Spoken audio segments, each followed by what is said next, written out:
BFM Business, Intégral Placement, idée de fonds. Mathieu Caquino depuis Morningstar. Bonjour Mathieu. Bonjour. Qu'est-ce que vous nous proposez ce matin? Les Morningstar Awards, c'est ça? Oui, alors qu'est-ce que c'est que ces Morningstar Awards? En fait, chaque année, on décerne des prix en France aux fonds et aux sociétés de gestion qui ont créé le plus de valeur pour les investisseurs au sein de leur catégorie durant l'année écoulée, mais aussi sur le plus long terme. En fait, la méthodologie, elle est basée sur la performance ajustée du risque en 2018, mais également sur les 3 et 5 dernières années quand on ne veut pas uniquement récompenser la performance à court terme. Chaque gagnant, il a été validé par notre équipe de recherche. On vérifie en fait que les facteurs qui ont contribué au bon résultat passé du fonds restent valables.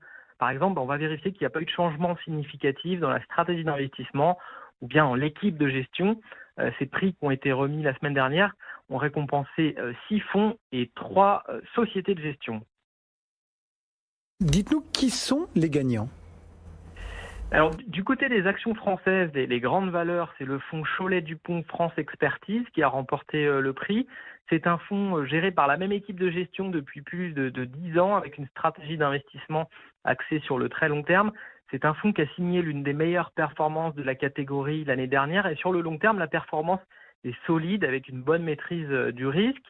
Dans la catégorie, cette fois-ci, France, mais petite et moyenne valeur, c'est le fonds Moneta Micro-Entreprise qui a gagné. Il est géré par Romain Burnand et son équipe. Alors, l'année dernière, c'était un environnement de marché difficile pour les small et mid-cap françaises. Le fonds a souffert avec une perte importante de 18%, mais il a limité la casse par rapport à ses concurrents qui ont en moyenne cédé 24%.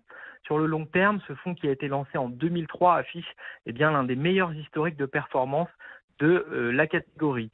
Sur un univers élargi, cette fois-ci, les actions européennes, on a récompensé le fonds O'Day European Focus. C'est un fonds qu'on connaît bien chez Morningstar puisqu'il est noté bronze par notre équipe de recherche. La gestion ici, elle est très concentrée. C'est un fonds qui n'investit que dans une quinzaine de positions.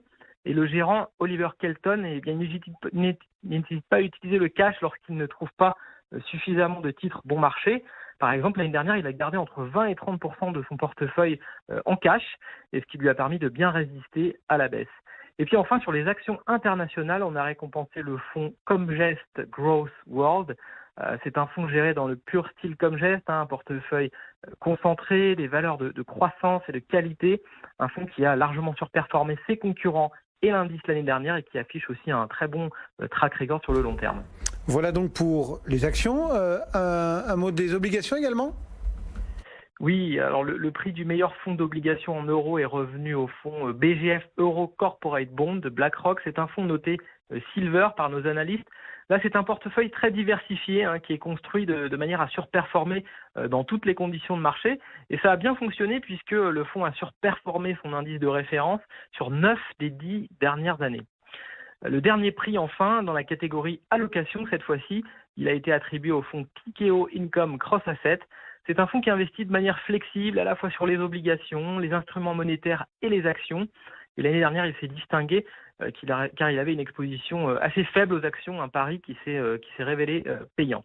Et puis enfin, pour ce qui est des prix attribués aux sociétés de gestion, nous avons récompensé la société de gestion suisse Unigestion pour sa gamme actions, la société américaine T. Rowe Price sur les obligations et enfin la société First State sur toutes les classes d'actifs confondues. Ces 3 sociétés qui ont des profils et des tailles différentes, mais on retrouve dans chacune d'elles des cultures d'investissement qui sont très solides et des stratégies d'investissement vraiment orientées sur le long terme, et ça pour le bénéfice des investisseurs.